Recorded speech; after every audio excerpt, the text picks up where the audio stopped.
Welcome my dear YouTube family, എല്ലാവർക്കും ജയാക്കുവിൻ്റെ ചാനലിലേക്ക് സ്വാഗതം. നമുക്ക് കുറേ ചീരകൾ പറമ്പിൽ നിന്ന് കിട്ടുന്ന എല്ലാം കൂടെ വെച്ചിട്ട് നമുക്കൊന്ന് തോരൻ വെക്കാം. ഇതിനെ സിംഗപ്പൂർ ചീര എന്നാണ് ഇവിടെ പറയുന്നത്. നാട്ടിലെന്താണ് അഗസ്ത്യ ചീര അങ്ങനെ വല്ലതും ആണോ? ആണെങ്കിൽ ഒന്ന് കമൻസിൽ രേഖപ്പെടുത്തുമോ? ഇത് കൈപ്പയ്ക്കാണ് കേട്ടോ, അത് ആയിട്ടില്ല. ഇതിന് കൂടുതലാവുമ്പോൾ നമുക്ക് തോരൻ വയ്ക്കാം. നമ്മുടെ എല്ലാം ചുമന്ന ചീരയുടെ ഇനത്തിൽപ്പെട്ട തന്നെയാണ്, കാട്ടുചീര എന്നൊക്കെ പറയും. ഇത് മത്തൻ്റെ ഇലയാണ് കേട്ടോ. മത്തനിലയും നമുക്ക് തോരൻ വയ്ക്കാൻ എടുക്കാം. ഇവിടെ ചെടിയുടെ ഇടയ്ക്ക് കുറേ നിപ്പുണ്ട് കേട്ടോ ഈ ചീര. പക്ഷേ വെയിലായതുകൊണ്ട് അതിൻ്റെ അത് കാണാനും ഉണ്ട് കേട്ടോ. പുഴുക്കുത്തും കുറേ കറുത്തൊക്കെ പോയി ഇലകൾ. സാരമില്ല, നമുക്ക് നല്ല ഇല നോക്കിയെടുക്കാം. എല്ലാ ഇലയും പിച്ചുമ്പോൾ എന്താണ്ട് എൻ്റെ മുരിങ്ങയില പിണങ്ങത്തില്ലേ. നമുക്കിതാ ഇവനെയും കൂടെ എടുക്കാം. ഇത് മദ്രാസ് ബാജിയാണ് കേട്ടോ. നിങ്ങളുടെ അവിടെ ഇത് കിട്ടുമോ? കേരളത്തിൽ കാണുമായിരിക്കും. മദ്രാസ് ബാജി, സിംഗപ്പൂർ ബാജി. ഇതും ചീരയാണ് കേട്ടോ. അലങ്കാരത്തിന് മാത്രം ഉപയോഗിക്കുന്നില്ല. മത്തൻ്റെ ഇല, പിന്നെ നമ്മുടെ മുരിങ്ങ ഇല.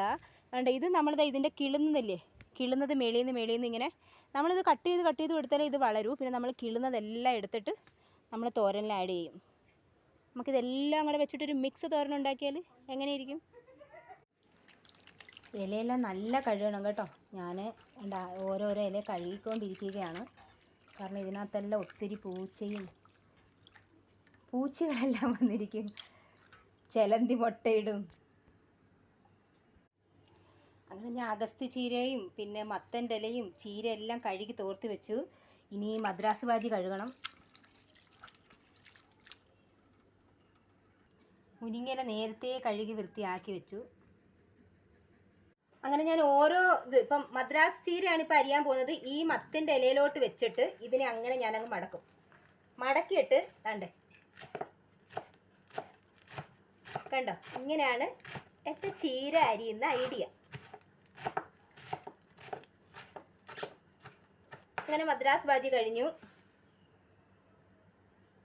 പിന്നെ നമുക്ക് അരിഞ്ഞതിനെ അങ്ങോട്ട് മാറ്റി വെച്ചു.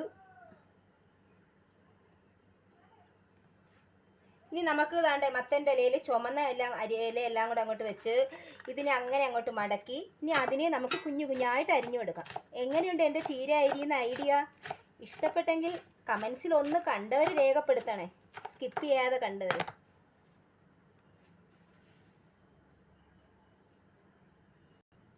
അടുത്ത ഇനി അഗസ്ത്യ ചീര അല്ലെങ്കിൽ സിംഗപ്പൂർ ചീര എന്നറിയപ്പെടുന്നത് ഈ ചീര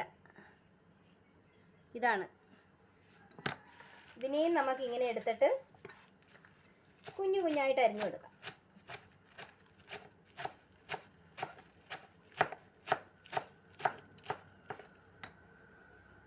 ഇനി ബാക്കിയുള്ള മുരിങ്ങയില അതേ കണക്ക്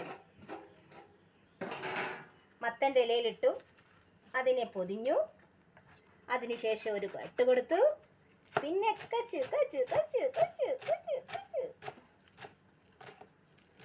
കഴിഞ്ഞു. കണ്ടോ എങ്ങനെയുണ്ട് എൻ്റെ ചീര അരിഞ്ഞ സ്റ്റൈല്? എല്ലാം മിക്സ് ചെയ്ത് വെച്ചിട്ടുണ്ട്.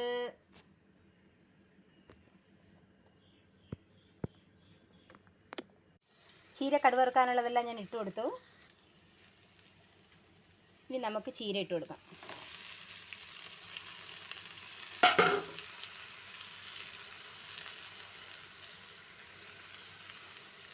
വലുതും ചെറുതും എല്ലാം ഉണ്ട് കേട്ടോ.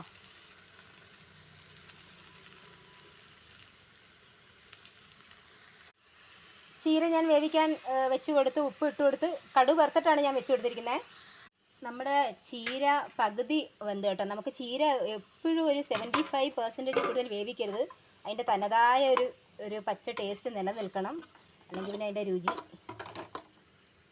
ഓ.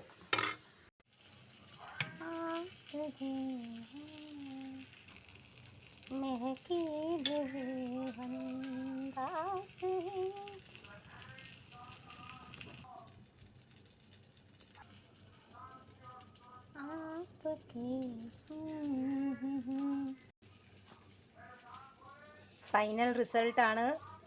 നമ്മൾ 5 ഇലകളിട്ടുള്ള തോരനാണ്. മീൻ പൊരിച്ചത്, കീര, പിന്നെ അച്ചാർ.